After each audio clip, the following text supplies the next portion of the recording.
친절한 안방지치 공개클리닉 웰 박민설입니다. 날씨가 추워지면서 슬슬 콧물 훌쩍 하는 분들 계신 것 같아요. 그런데 요즘은 시국인지라 시원하게 기침 한번 제대로 못 하시죠? 감기는 아니지만 코도 자꾸 간질거리고 재채기에 콧물까지 나서 우리를 괴롭히는 질환이 있습니다. 아마 많은 분들이 갖고 계실지도 모르겠어요. 이 비염인데요. 오늘 공개클리닉 웰에서는요, 이 코 시원하게 뚫어드리게 비염에 대해서 제대로 알아보는 시간 마련했습니다. 오늘도 함께 이야기 나눠줄 건강 MC 3인방 소개합니다. 어서 오세요. 반갑습니다. 네. 반갑습니다. 아유, 뭐 이 찌긋찌긋한 비염 다들 기관지 괜찮으신가요? 어때요? 저는 갑자기 스튜디오 오니까 네. 오늘 원장님 뵙고 나서부터 코가 킁킁거리기 시작했어요. 오늘 스튜디오에 먼지가 많나 봐요. 먼지가 그래요, 많나 그래요. 봐요. 우리 네. 소율찬 씨 오랜만에 오셨네요. 네네. 네, 어때요? 저는 이제 가족들이 다 기관지가 안 좋아서 비염 항상 이제 관심을 갖고 있어요. 근데 다들 또 가족이 또 가수신데 네. 오히려 더 건강에 좀 신경을 많이 쓰시겠다. 네, 노래할 때도 그렇고 노래 이게 비염이 있으면 노래가 좀 잘 안 되거든요. 네네. 그래서 좀 주의하고 있습니다. 우리 백천희 씨 어떠신가요? 저는 남편이 약간 비염기가 있는데 딸이 비염인 것 같아요. 비염이라고 누가 이야기해주진 않았는데 증상을 보면 콧물이 났다, 중이염이 왔다, 뭐 알레르기성, 뭐 막 이렇게 결막염이 왔다 막 이러거든요. 그래서 네. 이게 과연 비염 때문인지 오늘 한번 이야기를 좀 개건하게 좀 듣고 싶어요. 근데 항상 여쭤보면 본인은 건강하시고 저는 건강해요. 다 남편분 아빠 닮아가지고 얘가 몸이 그냥 성한 데가 없어요. 키도 안 크고 입도 짧고 변비도 있고 큰일이야, 다 아빠 큰일이야. 탓이에요. 네. 이게 아빠랑 딸이 많이 닮나 봐요. 너무 그죠? 똑같죠. 네. 네. 근데 이게 비염이 맞아요. 이렇게 부모님한테 있으면 자식한테 또 닮는 경우도 있고요.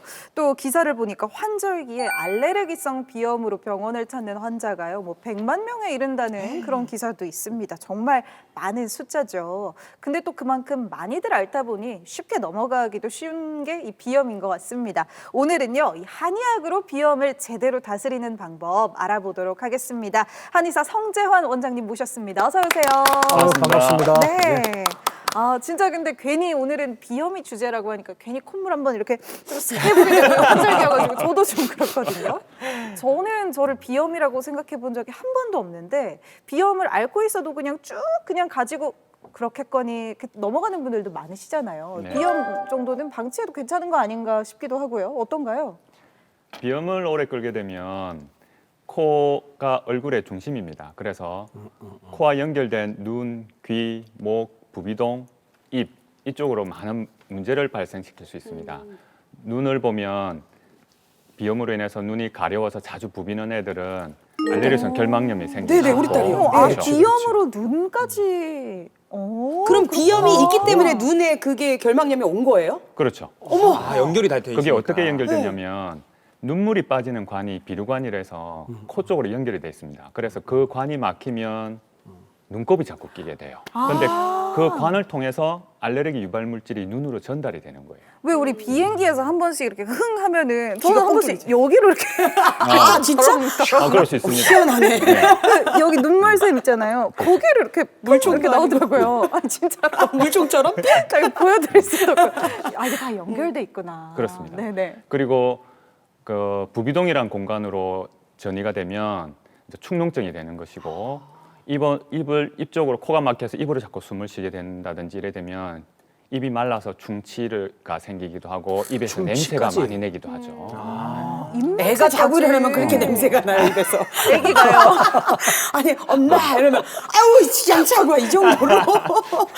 아침에 같이 보지 마세요. 한경이 상처받을 것 같아. 아니, 근데 그게 진짜거든요. 맞습니다. 근데 우리 남편이 항상 그랬어요. 크면 좋아진다고. 옛날에는 다 여기다가 손수건 하나씩 걸고 다녔다고.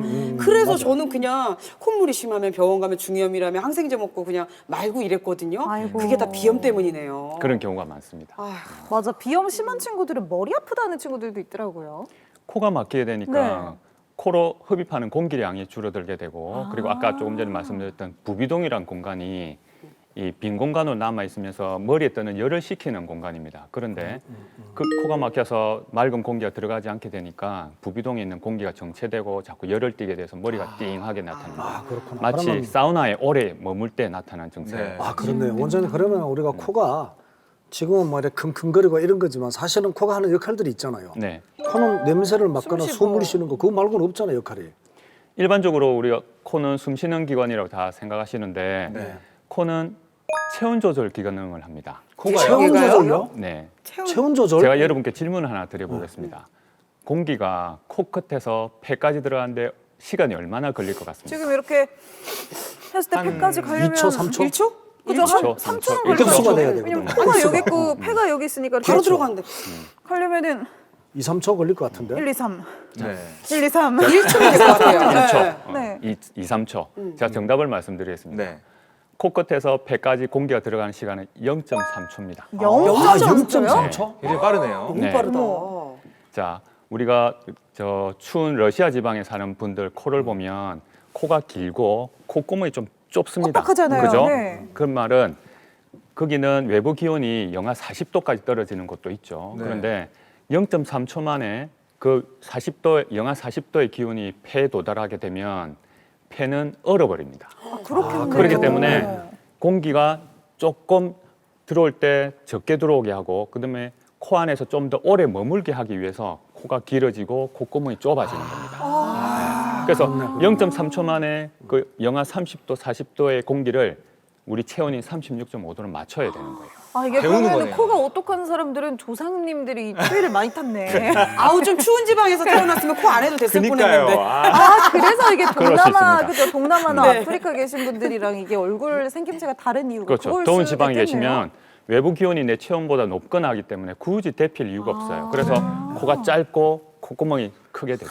원장님 그러면은 우리가 뭐 재채기, 콧물 이런 거 말고 이렇게 코를 보시면은 육안으로도 이 진단이 교수님 됩니까? 너무 가까이 보이네요. 아 미안해. 네. 부담스럽게 교수님. 네. 아니 이렇게 육안으로 이렇게 진단하시면 들여다보면은 비염이다 아니다도 정확하게 판단할 수 아, 그냥 이렇게 있겠네요. 콧구멍만 봤을 때. 정확하게 판단하는 거는 맨눈으로 알 수가 없습니다. 우리가 그냥 사실 코를 보는 내시경으로 봤을 때도 내시경. 네, 코 점막이 하얗다든지 붉다든지 변화가 생겨 있는데도 환자분이 증세를 못 느끼시는 분이 있어요. 네. 그러면 그건 질병이 아닙니다. 아 그렇구나. 그런 경우는 그냥 생활하시면 되는 거예요. 근데 네.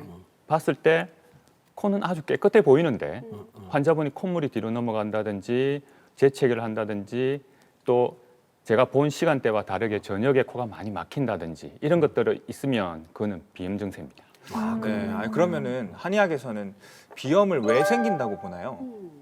우리가 흔히 알고 있는 알레르기 비염이라는 거는 맑은 콧물과 재채기, 코막힘을 네. 동반하는 코막힘. 증세입니다. 냄새도 잘 못 맡고, 그죠? 네, 그럴 수 있죠. 그런데 맑은 콧물이 기본인 알레르기 비염 같은 경우에는 한의학적으로는 폐가 차가워져서 생긴다고 되어 있습니다. 해가 차가워져서. 네, 그래서, 그래서 왜 스키장 가서 컵라면 먹으면 맑은 콧물이 그것도 알레르기 꼭 비염의 제가 일종은 그런 맞습니다. 거예요. 아, 진짜 네. 맞습니다. 네. 그리고 주로 코막힘을 호소하는 비유성 비염 같은 경우에는 이게 이제 실제로 열이 떠서 몸에 아주 양기가 많아서 늘 더위를 많이 타고 하시는 분들이 혈관이 팽창되어서 코가 막히는 수도 있고요.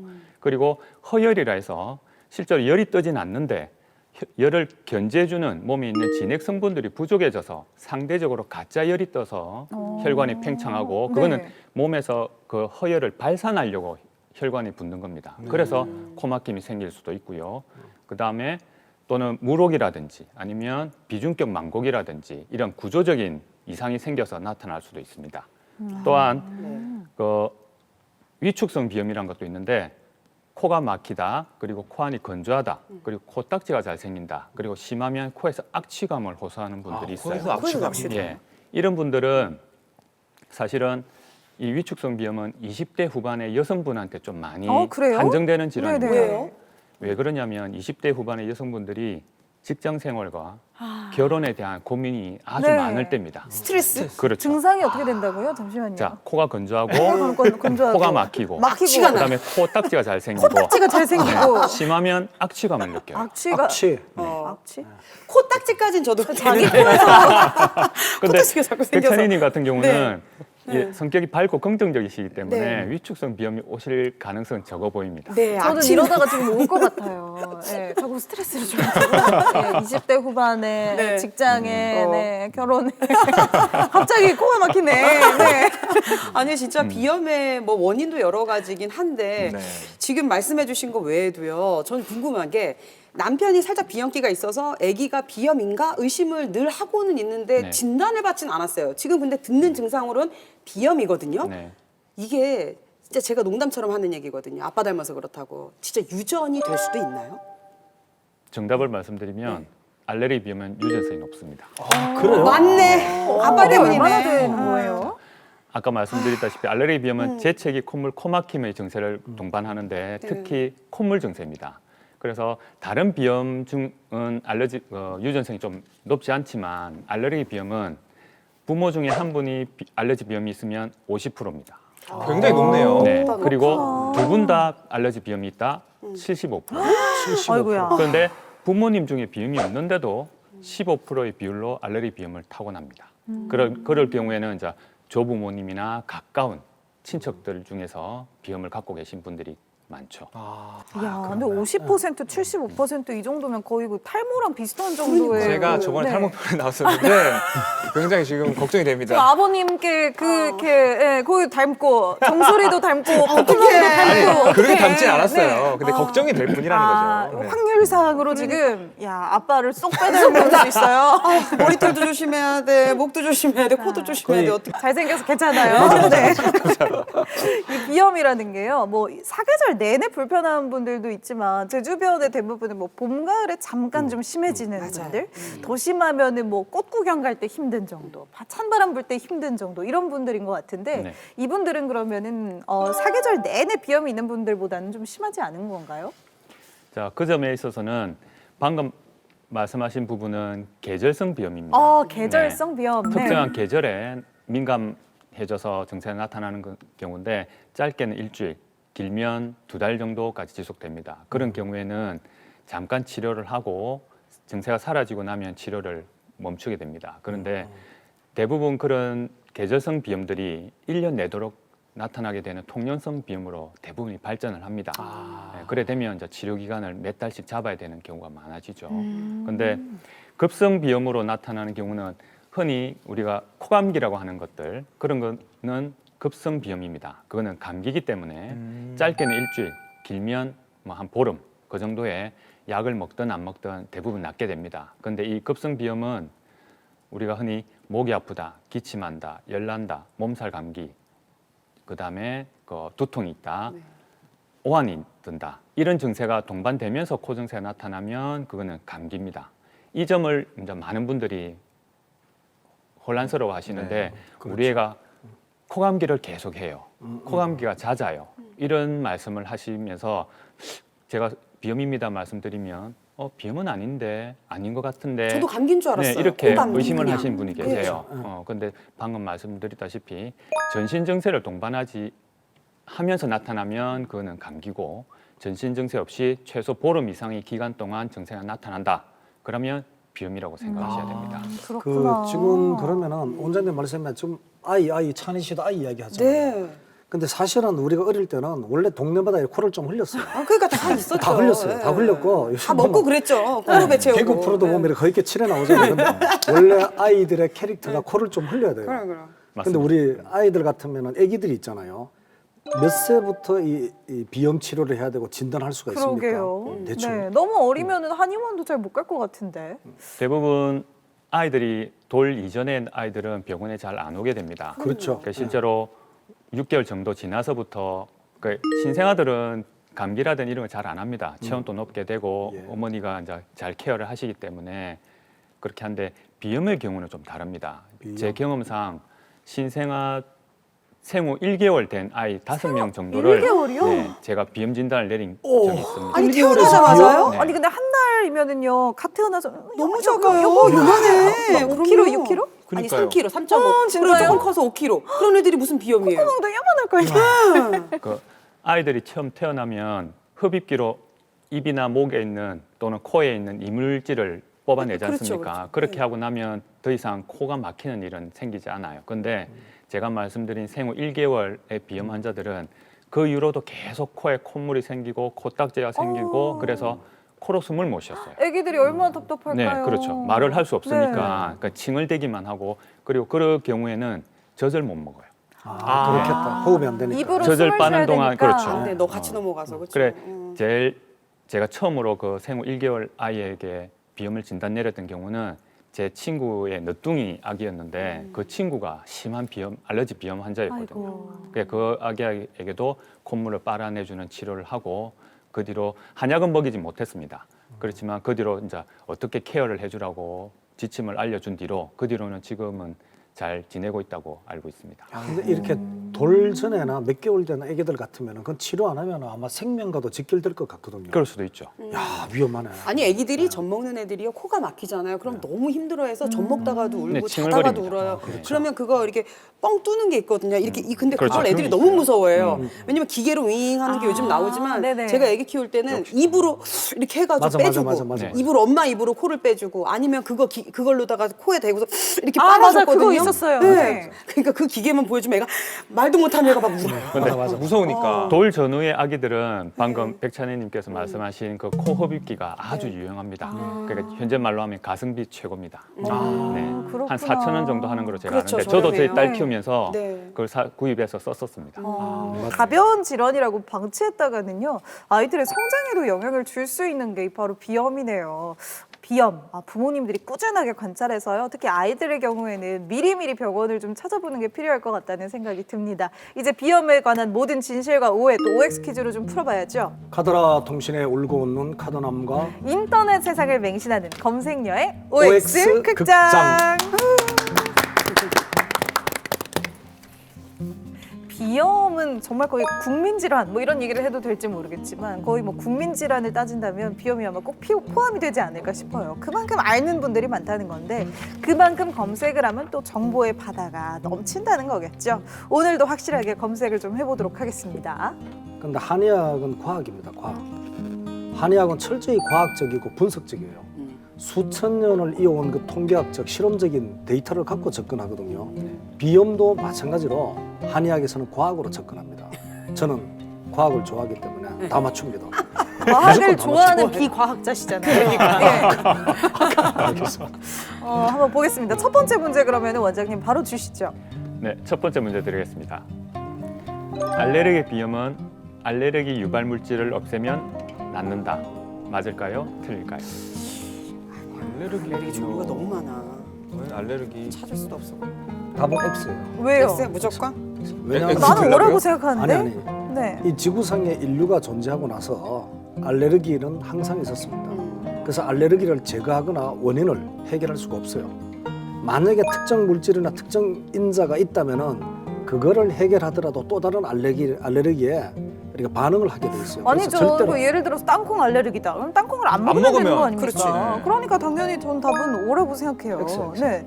유발물질 항원을 없애면 낫는 거 아닙니까? X. 저도 그 생각이 민설 씨 생각이 맞는 게 알레르기 종류가 너무 많지만 네. 그래서 수백 가지 검사를 하지만 그 중에서 당신은 꽃가루 알레르기가 있습니다. 아니면 강아지 알레르기가 있습니다. 네. 이렇게 딱 하면 그럼 강아지 그 안 원인만 키우고 안 키우면 되지. 꽃구경 안 가면 되는 그리고 거지. 꼭 마스크 쓰면 되는 네. 거고 그렇게 조심하면 괜찮아지지 않을까? 저는 갑각류 알레르기가 있는데 정말 없는 게 없으시네요. 그래서 생새우를 못 먹어요. 아우 결혼 못 하겠다. 근데 전 몰랐어요. 그러면 모르다가 여자친구 새우 까주는 것도 못하나요? 까줄 순 있죠. 까줄 수 있어요. 네, 먹으면은 이제 몸이 부어요. 막 목구멍이 알지. 그거 위험해. 붓는다든가. 진짜 위험해. 같이 대하 축제를 못 가겠네. 근데 이게 막 원래는 안 심했는데 조금 나이 들으니까 점점 심해지면서 지금은 아예 못 먹어요. 네, 그래서 그걸 안 먹으면 저는 이제 괜찮으니까 저는 O 하겠습니다. X예요. 다시 한번 왜 다시 한번 X인지 한 생각해 번만 보세요. 더. 예. 그 유찬 씨가 말하기를 갑각류에 관한 알레르기 반응이 네네. 있다 하잖아요. 그거는 사실은 그걸 뭐 섭취한다든가 이런 경우도 있지만 정서적인 이유도 있어요.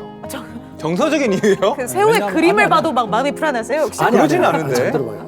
왜냐하면 어떤 사람은 네. 복숭아만 봐도 두드러기가 나는 사람이 있거든요. 맞아요. 심리적인 거 있어요. 맞아요. 진짜? 심리적인. 나 X 할래. X예요. 그래서 알레르기는 절대로 공기와 같고 산소와 같기 때문에 제거할 수가 없어요. 그래서 X입니다. 답은. 저는 그 사실 알레르기가 없거든요. 비염도 없고 이래가지고 잘 모르겠는. 제가 그 저기 네. 지금 교수님 네. 얘기에 지금 X로 X로 바꾼 합니다. 이유가 복숭아 얘기를 하셨잖아요. 제가 알러지가 잘 없는데 유일하게 있는 게 복숭아 털 알러지거든요. 근데 복숭아 털 알러지가 이게 간지럽다. 나 가려워. 이런 느낌이 있으니까 멀리서 그것만 봐도 복숭아 나무만 봐도 그렇지. 괜히 가려운 거예요. 그렇지. X인 것 같아요. X예요. 심리적인 요인도 있으니까. X예요. X. 저는 O 같습니다. 예. 뭐 하나씩 자, 하시죠. 오, 일단 갑시다. 들어보고 정답은요? 정답은 X입니다. 맞아요? 교수님. 어떡해. 교수님. 아니 근데 이게 좋아할 일이 아니고 학원을 없애도 그러면 안 낫는다는 거 아니에요? 그러면 이게 어떻게 좀 하지? 심각한데? 어떻게 치료해? 방금 박예진 교수님께서 말씀을 잘해주셨는데, 정말요? 네. 정확하죠. 예. 제가 질문을 과학이에요. 낫느냐고 여쭤봤습니다. 낫느냐고. 네. 없느냐고. 항원 물질을 없애면 낫느냐? 낫는 게 아니고, 예를 들어서 가장 흔한 그 알레르기 유발 물질이 진먼지, 진드기, 꽃가루, 개털 알러지, 고양이 털 이런 것들입니다. 그런 것들을 없애면 증세가 완화됩니다. 낫는 게 아니고 하지만 네, 그렇네. 완화되는 거지 낫는 게 아닙니다. 문제 속에 새우를 안 함정. 먹는다고 해서 알레르기가 낫는 게 아니구나, 그죠? 안으로 이제 잠복을 하거나 문제를 하면 잘못 잘못 읽었네. 이해했어요. 네, 그렇네요. 그 알레르기 비염 치료에 있어서 특히 항원 검사하는 데 있어서 지금 한 120가지 정도의 검사를 하기도 하는데, 그 항원 검사에 걸리지 않는 항원이 있습니다. 많은 분들이 찬바람이 쑥 지나가면 콧물이 줄 흐른다. 아니, 재채기 확 날 때도 그렇죠. 있어요. 또 따뜻한 음식을 드시면 콧물을 풀어야 나요. 된다는 분들이 네. 계십니다. 나요. 그건 해장국 항원 먹을 검사에 때. 걸리지 네. 근데 않습니다. 그것도 알레르기로 치나요? 알레르기. 그렇죠. 아 진짜요? 그런 것도 알레르기. 아니 진짜 아까 얘기했지만 그 스키장 눈썰 매장 가서 라면 먹는데 콧물 안 나는 사람이 있어요? 알레르기 질질 흐르죠. 질질 흐르 진짜. 방금 스키장에서 콧물을 흘리셨다는 거는 추워서 그런 거예요. 추워서 네네. 추우면 나잖아. 누구나 높은 산에 올라가거나 하면 콧물이 조금은 맺힙니다. 네네. 그거는 정상입니다. 아. 저도 등산을 가보면 추운 날에는 코끝에 코가 좀 맺혀서 코를 한번 닦아내고 그렇게 합니다. 그러면 그 뒤로는 다시 콧물이 더 나진 않습니다. 계속 나는데. 계속 나시는 거는 병이야, 알레르기 병. 증세인 거죠. 원장님 찾아봐야 돼요. 윤찬 씨 말을 입을 열수록 정말 야, 종합병원. 네 이래가지고 소개팅도 못 시켜주겠어요 이제. 저 건강해요. 건강한 거 맞죠? 제 환자 예를 한번 말씀드리면 네. 60대 아주머니 환자분이셨는데 남편을 사별을 일찍 하시고 자녀 두 분과 생활을 하시다가 두 분이 다 결혼해서 분가를 해 나가 사셨어요. 네. 그러다가 이제 반려견으로 진짜 말 그대로의 반려견으로 강아지를 한 마리 데려와서 이제 키우셨는데 비염 증세가 나타났습니다. 그래서 이비인후과 가서 검사를 해보니까 개털 알러지가 나온 거예요. 그래서 혹시 개 키우세요? 하니까 그렇다고 말씀드리니까 의사분께서 개 다른 집 주시든지 하시라고 개를 멀리 하셔야 된다고 말씀을 드렸답니다. 그런데 그 어머니께서 그 환자분의 경우에는 개가 반려견이었기 때문에 혼자 사시는 거의 분이고 그냥 가족이네요. 식구와 가족이기 네, 때문에 이렇게 보낼 차마 수가 없는 거죠. 다른 데 보내질 못하고 본인이 약을 먹고 피하면 피했지 개를 못 보내는 분들 많거든요. 그렇죠. 네. 그래서 그 비염 증세를 겪으시다가 이제 저한테 와서 치료를 받으셨는데 그 치료를 그때 6개월 가까이 치료를 받으시고는 비염이 나았고 에? 실제로 개를 같이 생활을 하셔도 비염 증세가 나타나지 않았었어요. 그럼 진짜요? 원장님 그때 그 어머님만 치료했지 개는 치료하지 않았죠? 개는 비염 환자가 아닙니다. 아닙니다. 그렇습니까? 그게 치료가 되면서 또 수의사가 또 네, 계시니까. 아니 네. 고양이 키우고 개 키우시는 분들이 비염이 있는데도 이 아이들과 함께 하고 싶으신 분들 계시거든요. 맞아요. 맞습니다. 예. 근데 그게 치료가 된다는 게 치료가 좀 됩니다. 신기해요. 네. 치료가 돼 6개월에. 네. 어머 신기하다. 맞아. 그리고 원래 알레르기가 있었는데 또 개를 키우면서 어느 순간 나았네 하는 분들도 계시더라고요. 맞습니다. 네, 그렇구나. 신기하다. 어쨌든 그 알레르기 비염 항원을 없앤다고 뭐 낫는 거는 아니었네요. 첫 번째 문제 잘 풀어봤고요. 두 번째 문제도 바로 풀어보겠습니다. 문제 주시죠. 네, 두 번째 문제입니다. 축농증은 늘 누른 콧물이 나온다. 늘? 맞을까요? 틀릴까요? 어렵다. 늘 누런 축농증 콧물 색깔을 일단 한번 찾아볼게요. 제가 어렸을 때 축농증이었어요. X예요. 아니 오해요. X. 진짜 누래요. 진짜 고름처럼 누런 게 계속 나와요. 교수님께서는 왜 그렇게 생각하십니까? 이거 자칫 잘못하면은 이 사적인 이야기가 되는데 저 고등학교 때 친한 친구 중에 그 친구가 중학교, 고등학교 두 개가 동기 동창인데 늘 코를 흘렸어요. 근데 축농증인데 그 코 색깔이 파란색이었어요. 누렇다 못해 파랗다. 푸르죽죽한 초록색. 색이었어요. 네. 약간 미소를 네, 보이셨어요. 푸른색도 노란색에 축농증 포함된. 콧물 맞습니다. 맞습니다. 네. 그래서 이 문제에 보면은 늘 누런 콧물이 나오잖아요. 늘 누런 콧물이 아니고 푸른색 콧물도 있고 코를 흘리지 않는 축농증 환자도 있을 겁니다. 제가 봤을 늘 때 흘리는 건 아닙니다. 교수님이 항상 예습을 잘 하고 오시는 것 같아요. 그래서 아니 삶의 연륜. 공부를 안 해도 저절로 연륜에서 나오는 네. 거지. 예. 네. 그래서 아유, 저는 근데 따라가겠습니다. 누런 콧물은 맞는데 늘 나오는지는 저도 좀 궁금합니다. 아니야 늘이라는 함정을 만들어 놓고 정답을 만들어 놓은 걸 좀 거예요. 교수님 한번 따라가 볼게요. 네. 예. X예요. 저만 정답은요? 오해요? 갑시다. 에이, 충농증은 나와요. 정답은 네. X입니다. 당연히 X죠. 이게 당연히. 아, 늘 늘 노란 때문인가요? 콧물이었는데. 어? 근데 왜 너무 아니에요? 축돼서 축농증 아닌가요? 그건 말은 네네. 맞습니다. 근데 왜 늘 안 나와요? 그러게요. 자, 말씀대로 축농증이라는 것은 농이 농축되어서 생기는 건데 색깔이 노란 경우도 많고 박희진 교수님 말씀하신 대로 펄은 농으로 있습니다. 발전할 수도 있습니다. 심지어는 녹색 콧물이 나는 경우도 있습니다. 있었습니다. 진짜요? 실제로 봤어요. 네, 그런데 대부분의 네. 환자분들은 누른 코를 푸세요. 음. 그리고 저희가 코 내시경을 들여다봐 보면 코 점막 안에 누른 코가 고여 있거나 저 위 중비각계 쪽에 이렇게 맺혀 있는 경우가 많이 있습니다. 그런데 가끔 코 사진을 봤을 때 코 안이 깨끗한 분이 있습니다. 근데 축농증이라고요? 네, 그분은 엑스레이를 찍어야 확인이 됩니다. 네? 그러면 네. 그 콧물들이 어디에 모여 있는 건가요? 자, 그 환자분들은 대부분 그냥 코 증세로 축농증을 진단받은 게 아니고 치과 치료를 받다가 네. 우리가 요즘 치과 치료를 받으면 치아 엑스레이를 찍지 않습니까? 그때 그 치아 윗니 위쪽에 있는 상악동이라는 공간이 있습니다. 요쯤? 거기가 네, 거기죠.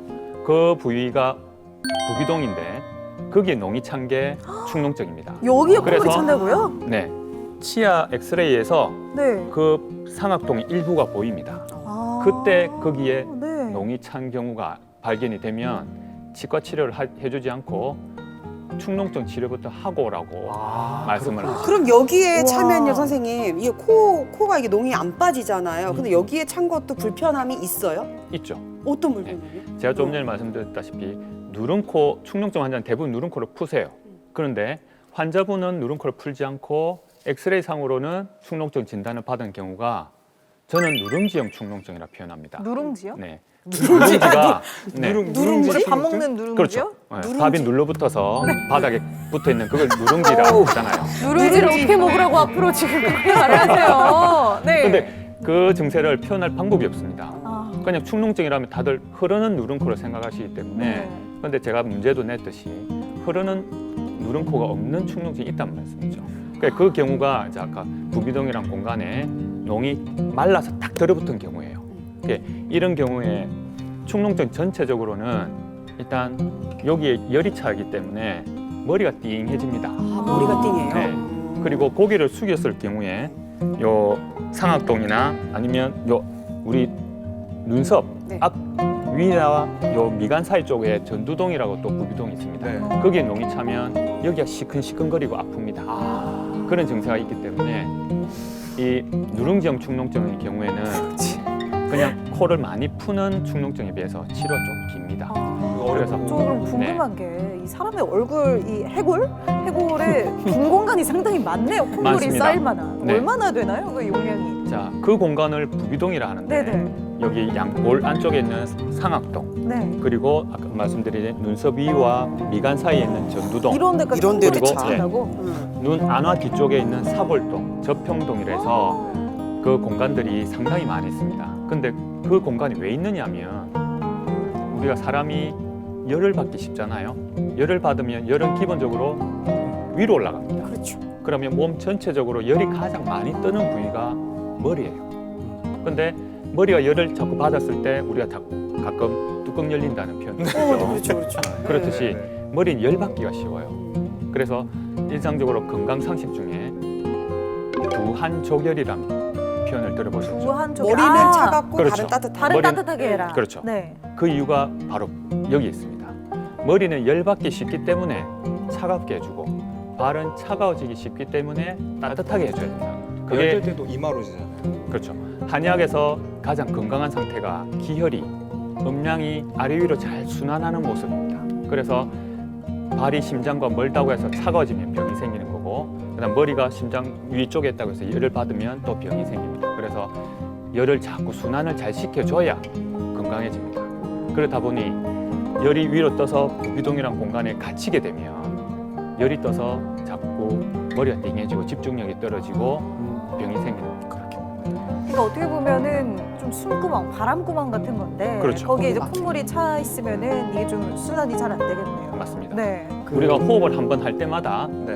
외부 공기가 그 부비동을 한 바퀴 훑고 지나가면서 거기에 뜨는 열을 씻어내는. 아, 이게 그러면은 진짜 치료를 안 하면 너무 답답하겠다. 아니 이제 볶음밥 먹을 때 누룽지 긁을 때마다 이게 부비동. 아, 왜 그러세요?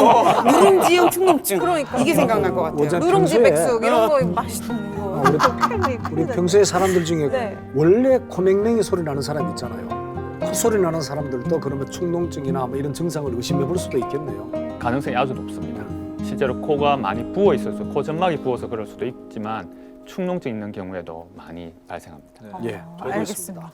노래를 할 때 여기가 되게 민감한데 그 노래를 이제 가리킬 때 그런 소리가 나시는 분이 있어요. 콧소리. 네, 그렇죠. 이렇게요? 그러면 병원 먼저 가보라고 해요. 맞습니다. 서정 이렇게 3번 문제네. 진짜 3번 문제. 한번 문제 주세요. 마지막 문제입니다. 예. 중이염은 코 문제다. 맞을까요? 중이염은 틀릴까요? 코 문제다. 중이염은 코 문제다. 코 문제 있는 것 같아. 중이염이 우리가 귀가 아프면 중이염이잖아요. 귀에 근데 염증이 코의 생겨요. 문제라고 하시는 걸 보니까 오늘 주제가 또 비염이잖아요. 이거는 이거 MC의 짬이라고 하죠. 예. 아유. 알고 보면 코의 문제다라고 하실 것 같아요. 이거는 뭐 검색할 필요가 네. 없다. 비염기, 네. 비염인데 지금 확실히 나 스스로는 비염이라고 어디 가서 진단을 받아보지 않았으나 네. 우리 딸은 지금 이야기를 들으니 비염입니다. 그런데 우리 딸이 중이염입니다. 저는 뭐 이게 같이 오거든요. 이건 100%. 저희- 이건 무조건. 네. 유찬 씨 내 말 들어. 아, 이거는 저도- 무조건이에요. 제 아버지가 중이염이 또 있으세요. 없는 게 없어. 없는 게 기관지가 없어. 다 안 좋다 보니까 이비인후과 단골이시네요. 네, 자주 갑니다. 네네. 그래서 아버지가 코 쪽이 또 안 좋으세요. 또 그래서 저도 오갔습니다. 요거는 뭐 쉽게. X. 야 이렇게 왜 또, 또? 또 모두가 이렇게 쉽게 오를 가려고 할 때 또. 네. 단기를 드시네요. 왜요? 굳이 제가 2주 전에 중간고사를 쳤잖아요. 학생들 문제도. 교수님이 치시게 하셨나요, 학생? 그렇지. 근데 문제가 중이염은 코의 문제다라고 한정지었잖아요. 네. 근데 중이염은 코에 문제가 있으면 중이염이 생길 겁니다. 같이 붙어 있으니까. 근데 중이염 자체를 놓고 본다면은 코 때문에 생기는 건 아닙니다. 그래서 중이염의 원인이나 그 발병 원인은 여러 가지가 있는데 그 중에 하나가 이 바로 코에 문제 있을 수 이것도 있겠죠. 이제 문제에 함정이 있다. 근데 중이염에 이가 귀 있잖아요. 그러니까 보통은 귀가 아파서 중이염이 생겼다고 생각을 하지만 실제로는 코의 문제다. 이런 출제 의도가 아닐까. 그렇죠, 그렇죠. 그럴 수도 있죠. 공개 클리닉 웰 MC로서. 근데 예. 맞아요. 수영 매일 아침마다 이 수영장 가는 내 친구가 있어요. 네. 그 친구가 수영장 너무 열심히 와서 중이염이 걸렸어요. 그거는 코하고는 상관이 없거든요. 알고 보면 코로 물을 막 맞아요. 마셨을 수도 있지. 코에 들어갔을 수도 있죠. 숨 그래도 쉬다가. X. 그 그래도 코에 X예요. 세균이 따라 들어간 네, 거지. 그렇죠, 그렇죠. 네. 다 X예요. 연결돼 있으니까. 그렇죠. 네. X예요. 아니 그리고 우리 딸은 비염 때 X. 중이염 올 때는 귀 아프다는 얘기 안 해요. 근데 병원 가가지고 검사를 해보면 중이염이 왔다. 이래서 약을 먹긴 그리고 하거든요. 왜 아시죠? X예요. 코 네. 세게 풀면 급성 중이염이 한 번씩 올 옵니다. 수도 있어요, 올 네. 수도 있어요. 맞아요. 저는 맞아요. X로 네. 바꾸겠습니다. X요. 왜? 네, 저는 약간 설득당했어요. 교수님한테 네. 아 유찬 씨 내 말 들으라니까. 귀가 얇으시게까지 하시네요. 그러니까. X예요. X. 알겠습니다. 정답은요? 정답은 코입니다. 이거는 출제 의도를 이렇게 어떻게 된 겁니까? MC 내 말 짬이 있다 들으라니까. 했잖아요. 어떻게 된 거예요? 실수할 수도 있죠. 인정이 빨라져야 돼요, 교수님. 그래도 네. 2대 1이니까 알겠습니다. 설명 들어볼게요. 중이염은 고막과 뇌하고 사이에 있는 공간입니다. 그래서 고막 바깥쪽으로는 외이, 그리고 그 우리가 흔히 달팽이관, 전정기관이라 표현하는 부분은 뇌입니다. 그래서 그 고막과 우리가 소리를 전달하는 세 가지 뼈가 있는 그 공간이 중이라고 표현하는데 네. 중이염은 말 그대로 그 공간에 물이 차거나 농이 찬 상태입니다. 그런데 이 귀는 그 중이에서는 코로만 흔히 말하는 유스타키오관이라고 하는 이관으로 연결돼 있어요. 그래서 우리 몸에서 땀이 나듯이 안쪽에 있는 점막에서도 진액이 꾸준히 배출이 됩니다. 그러면 그 진액들이 그 유스타키오관을 타고 코로 나오게 됩니다. 근데 이 유스타키오관 자체가 좁아지거나 유스타키오관이 열려 있는 그 코 쪽의 출구 쪽에서 아데노이드라든지 이런 것들이 커져서 그 입구를 막거나 했을 경우에 중이염이 발생하는 겁니다. 우리가 흔히들 수영장 가서 귀에 물이 들어가서 중이염이 생겼다 이렇게 맞아요.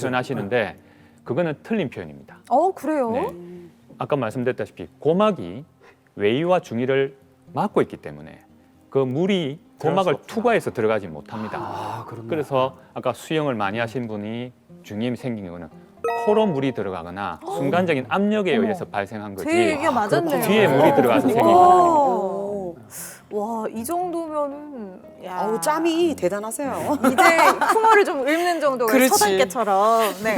그래서 중이염 치료는 코 쪽을 치료를 해야 낫는 겁니다. 야. 아, 그렇네. 코를 치료해야 되는 게 맞고. 그래서 네. 백천희님 네. 그 따님이 네. 그 비염이 있고 자주 중이염으로 진행이 됐다 하는 최근에 거는 만성이라는 소리까지 들었어요. 코 증세 때문에 나타나. 코 때문에. 몇 년 살았다고 벌써 만성. 그러니까 안 나으니까 중이염이. 그냥 원장님 그러면은 네. 우리가 보통 보면 뭐 하루에 배출되는 땀의 양이 있잖아요. 네. 그런 것처럼 코로도 콧물이 어느 정도 나옵니까 하루에?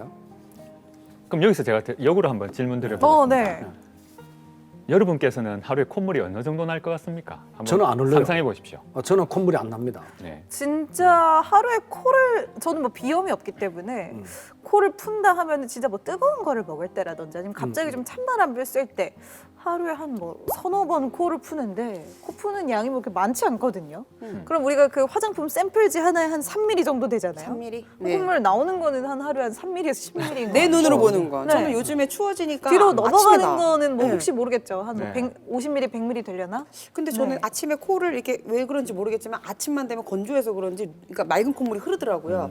그래서 한 3-4번 풀어야 그 뒤로 이제 콧물이 아예 안 나거든요. 이거 다 합쳐도 뭐 그냥 합쳐도 그죠? 30mm, 50mm 뭐 이 정도 한 되겠죠. 2숟갈 정도?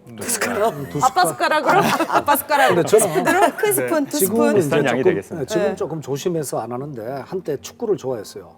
아, 정말요? 조기 축구에 나갈 때 축구할 때 저는 콧물 좀 나시죠? 그 마이클 잭슨처럼 항상 한쪽 손에 장갑을 끼고 축구를 해요. 깍두기 아니셨어요 역시? 피해가라고 표시하는 거죠. 깍두기 표시. 축구를 하다 보면은 항상 축구를 콧물이 흘러요. 그래서 네. 이 장갑으로 코를 닦아야 되거든요. 아 이게 코 닦는 용이구나. 축구만 하면 코가 흘렀어요. 깍두기 맞는 것 같지 않아요? 지금은 운동을 축구나 이런 거 안 하기 때문에 거의 일상에서 콧물이 흐르지는 않습니다. 그러게요. 뭐 많이 흘러도 진짜 한 100mm? 그러니까 300mm? 네. 아니, 얼마나 유찬 씨 나오겠어요? 300mm. 감기 아닌 이상, 비염 호감기 있으면 아닌 300mm. 이상. 응. 정답은요? 정답은 1.2리터에서 1.5리터 네? 난다고 보고 있습니다. 말도 안 돼. 1.5리터요? 상상이 안 무슨 되시죠? 소리세요? 물통, 이만한 물통으로 저는 나와요. 여섯 이게 다 개가 콧물이라고요? 무슨 콧물을 하루에 1리터를 흘린다고. 말도 안 돼. 방금 말씀하신 대로 네. 아나운서님처럼 30ml 이 정도 하면 병입니다. 그러면 코가 제대로 작동을 할 수 없어요. 코 안이 너무 건조해지기 때문에 그럼 그 1.5리터가 다 어디로 가는 거예요? 흐르지도 않는데. 1.5리터의 콧물은 하루 종일 쉬지 않고 끊임없이 조금씩 납니다. 아, 그럼 공기 중에 이렇게 증발돼서 그렇죠. 그럼 여기 지금 모두의 콧물이 떠다니고 있는 거네요? 야, 이게 약간 그런 생각하니까. 이천 씨 그러면은 지금 이게 500이거든요. 500ml. 500이면 하루에 우리가 이거 세 개. 물병 3개 양을 흘린다는 그렇죠. 거잖아요. 네. 야. 못 믿겠네. 과학이 아니네. 정상적인 분들이 하루 1.5리터를 콧물을 흘리는데 네. 그 콧물이 미세하게 계속 나오기 때문에 네. 인지를 못하는 거예요. 음. 그리고 인지할 정도가 되면 이미 감기나 비염으로 발전한 겁니다.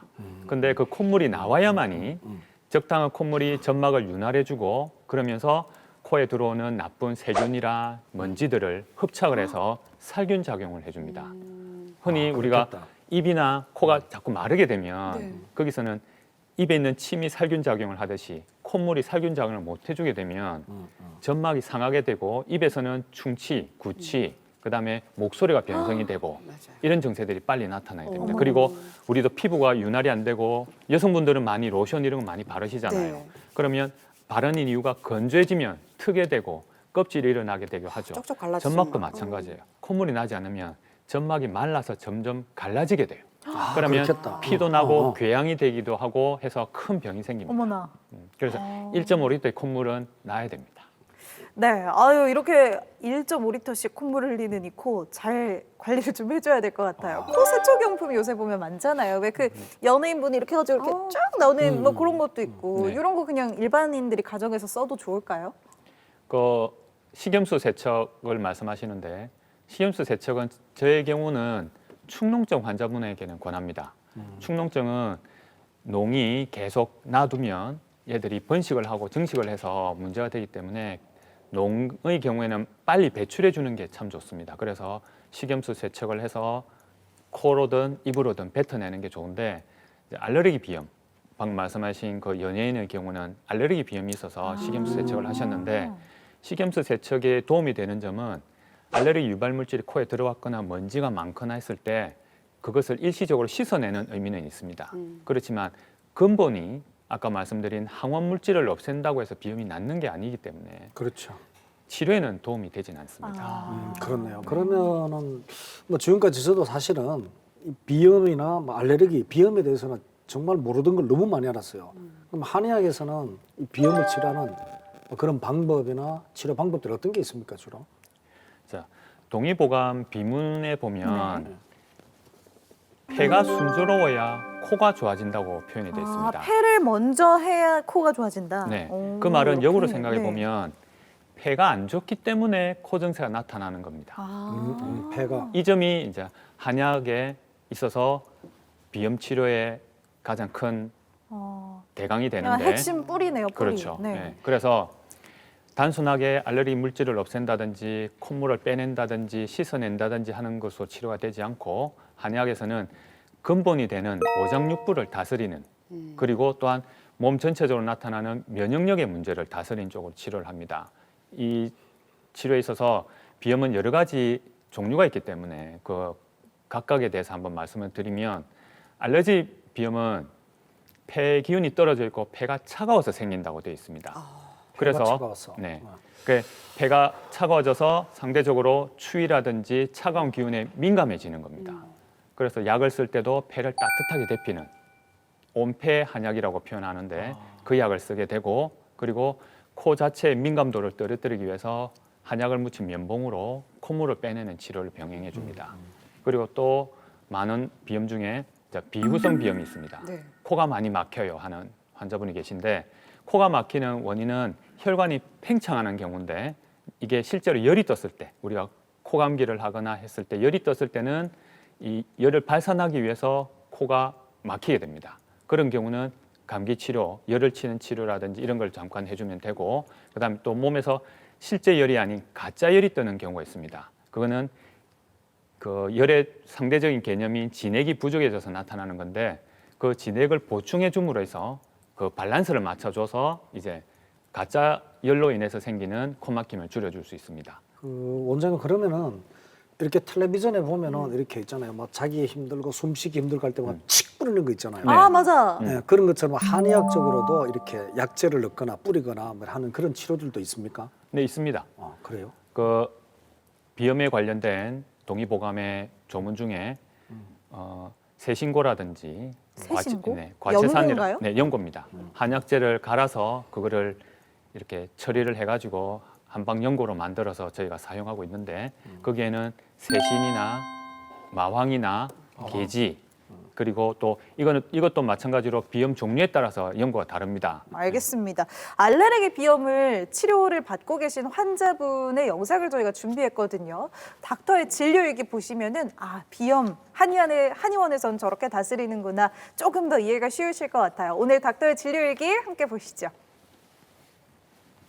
오늘의 진료일기 주인공인 정원태 씨입니다. 원장님이 아니시고요. 환자세요. 네. 재채기에 또 콧물이 나셔가지고 두달 처음에는 감기인 줄 전부터 아셨대요. 재채기가 아주 심한 거예요. 그러다가 또 이 눈에 충혈이 일어나지 않는데 이제 눈물도 좀 재채기하면 나오고 코가 그 가질가질한 정신 있잖아요. 그러면서 또 콧물이 좀 나오는 거예요. 처음에 영상 보면 원장님 감기인가 생각해서 감기약을 좀 실제로 오인하시는 먹고 환자분이 계세요. 지속적으로 네. 감기를 한 오셔가지고 두 번 사진 방송 나온 분이 아닌데 약을 먹었는데 안 낫는 거예요. 그래 의사가 비염 알레르기가 있을 것 같다 해서 하여튼 콧물이 많이 흐르는 그런 증세가 있어요. 예, 눈도 따갑기도 하고. 소리 내시고요. 어떤 치료를 하게 되신 건가요? 폐의 기운을 돕는 혈자리에 피부침, 전기뜸, 부항을 붙여 혈액 순환을 도와주었습니다.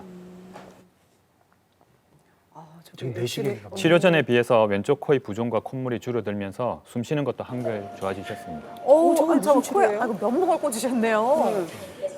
특수한 한약재가 묻은 면봉인데요. 베르누이 원리에 의해서 재채기를 하게 되면 코와 안쪽 부비동에 압력 차이가 생기면서 안에 고여 있는 매일 콧물이라든지 그런 농이 정신인데 배출되게 됩니다. 이제는 많이 잦아드는 것 같아요. 여기 와서 이제 아까 통기에 이걸 넣으면 이제 콧물이 나오고, 지금은 아침에 일어나면 이제 기온 변화에 의해서 조금 코가 좀 맹맹한 그런 느낌인데 뭐 그렇게 심하지는 않은 것 같아요. 증상이 한결 좋아지셨다니까 다행입니다. 아, 댁에서는 이제 또 한약을 드시나 봐요. 한의학에서는 폐가 차가워져서 알레르기 반응이 나타난다고 봅니다. 그래서 폐를 따뜻하게 해주고 울체되어 있는 기운을 발산하는데 도움이 되는 한약을 복용하시는데요.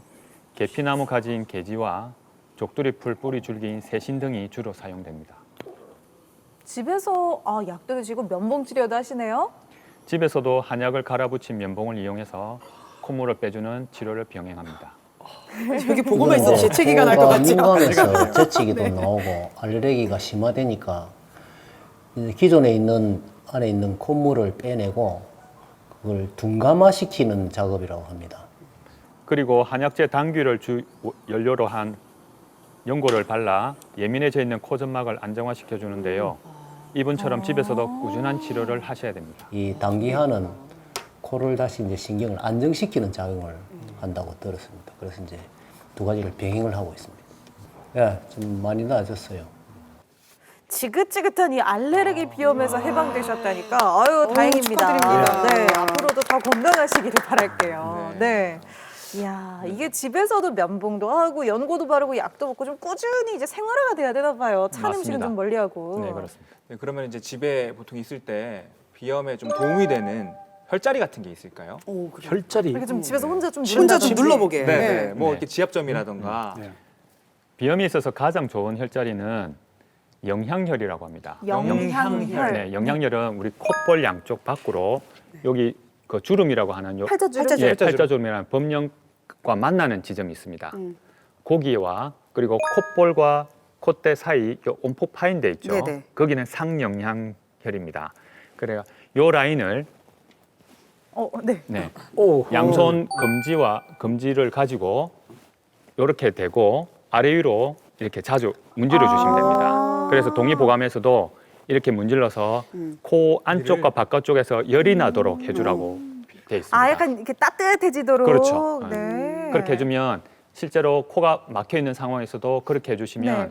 코가 빨리 열립니다. 네. 오, 유찬 씨 요거 많이 뒤에 보시면서 해야겠다. 이렇게 따라해 보시면 좋을 것 같아요. 지금 벌써 약간 네. 좀 시원해지는 것 같아요. 그러니까. 코가. 그리고 또 좋은 자리는 우리 뒤통수 밑에 보면 뒤통수에서 조금 밑으로 내려가면 온폭 파인 데가 있습니다. 네, 네네. 있습니다. 거기가 목 위에. 풍부혈입니다. 풍부. 거기가 목 바로 우리 밑에. 한의학에서 바람이 잘 들고 하는 데서 감기 걸리기 쉬운 자리라고 표현돼 있는데 네. 거기를 따뜻하게 해주는 것도 코 막힘에 아주 좋은 역할을 저는 합니다. 아유, 샤워- 뒷목이 할 때 아우. 여기구나, 그죠? 샤워할 때마다 뜨거운 물을 항상. 아주 좋은 습관입니다. 예, 예. 네. 또 진짜요? 알고 계셨나 예, 봐요. 아니, 그러면 몸이 좋더라고요. 아. 그리고 또 합곡이라 해서 우리 여기 엄지 손가락과 검지 손가락 사이에 온폭하게 살이 도톰하게 올라온 부분 있죠. 이거 소화한데 여기- 왜 꾹꾹 그렇죠. 누르는데요? 네. 소화의 명혈이기도 한데 네. 여기가 또 비염에서도 좋은 혈자리입니다. 아, 그래요? 여기를 자극을 자주 주면 그냥 손톱으로 하셔도 되지만 아프다.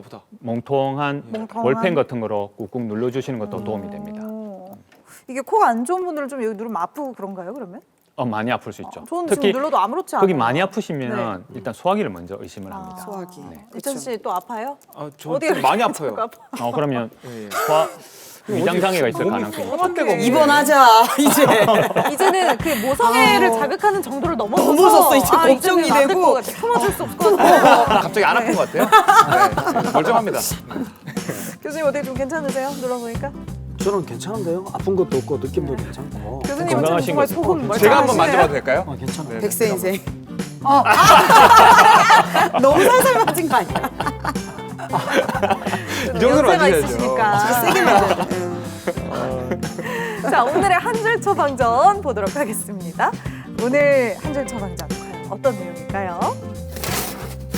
아이고. 다시 한번 뜯어주세요. 다시 한번. 그렇죠. 아, 쿨하게. 네. 저도 한번 쿨하게 뜯어봤습니다. 네. 쿨하게 쿨하게 안 되나요? 자, 여기서 쿨하게는 차가운 것을 말합니다. 쿨. 좀 네. 쿨해져라가 아니고. 네. 비염 자체가 면역계 질환이다 보니 차가운 게 몸에 들어가면 면역력이 급격히 떨어지므로 차가운 것을 피하시는 게 비염을 막는 첫 번째 지름길입니다. 아, 그렇네요. 제가 비염이 없잖아요. 네. 성격도 좀 쿨하지 못하거든요. 아니, 설마. 그래서 비염이 없나 봐. 성격이 쿨하지가 못해가지고. 그리고 선생님 선생님 만날 수 있을까? 설마. 쿨하지 못해. 그러지 못해. 근데 쿨한 거를 다 없애야 되잖아. 찬 걸 먹는 것도 안 좋지만 그럼 추울 때 모자를 쓰고 이제 뭐 장갑을 끼고 이런 것도 도움이 되는 건가요? 네. 이게 연세 드신 분들, 우리나라 사람들은 좀 모자 쓰는 걸 꺼려하는 경우가 많은데 외국 분들 보면 젊은 분이나 연세 드신 분들이 모자를 잘 쓰십니다. 맞아요. 실제로 저는 제가 모자 쓰는 걸 좀 좋아해서 여러 가지 종류의 모자를 갖고 있는데 우리가 몸에서 있는 열은 두피로 20% 이상이 빠져나갑니다. 그러다 보니 어르신들 중에 좀 추운 날씨에 목욕탕 가셨다가 네.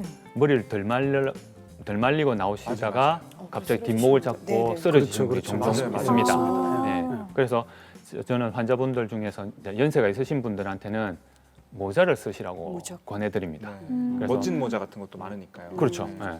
패셔너블 하면서도 또 건강에도 좋을 수 있기 때문에 네. 모자 쓰시는 것도 권하고 장갑 끼고 목도리 하는 것도 권합니다.